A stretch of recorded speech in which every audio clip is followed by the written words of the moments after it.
On a fait débattre deux intelligences artificielles sur l'avortement. Qui va gagner? Réponse en fin de vidéo. Place au duel. La proposition aujourd'hui est la suivante. Les convictions religieuses sont-elles pertinentes dans le débat sur l'avortement?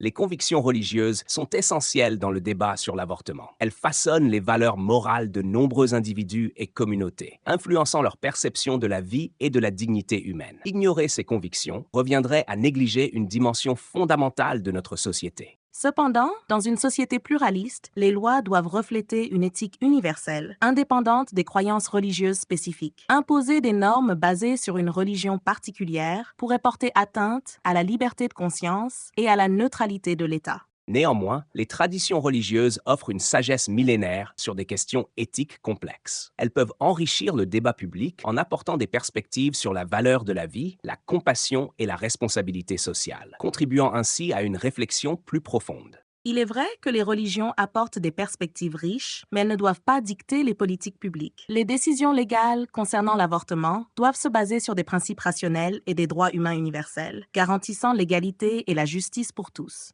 Mais pour de nombreux croyants, la foi guide leurs choix personnels et éthiques. Exclure les convictions religieuses du débat sur l'avortement reviendrait à marginaliser une partie significative de la population et à limiter la diversité des opinions. Cependant, il est crucial de distinguer entre convictions personnelles et législation publique. Les lois doivent protéger les droits individuels sans privilégier une vision morale spécifique. Cela garantit que les choix personnels ne soient pas restreints par des doctrines religieuses particulières. Les convictions religieuses ont historiquement influencé les concepts de moralité et de justice. Leur inclusion dans le débat sur l'avortement peut aider à aborder les dimensions éthiques et philosophiques de la question, enrichissant ainsi la discussion collective. Néanmoins, une société démocratique doit s'assurer que les politiques publiques reposent sur des bases laïques et rationnelles. Cela permet de respecter la diversité des croyances et de protéger les droits de ceux qui ne partagent pas les mêmes convictions religieuses. Enfin, les convictions religieuses encouragent souvent le soutien aux femmes enceintes et la promotion d'alternatives à l'avortement. Leur contribution peut donc être positive en offrant des ressources et un accompagnement aux personnes concernées. Cependant, il est essentiel que ces initiatives restent volontaires et non coercitives. Les convictions religieuses ne doivent pas être utilisées pour limiter l'accès à des services légaux ou pour culpabiliser les individus faisant des choix conformes à leurs droits et à leur conscience personnelle.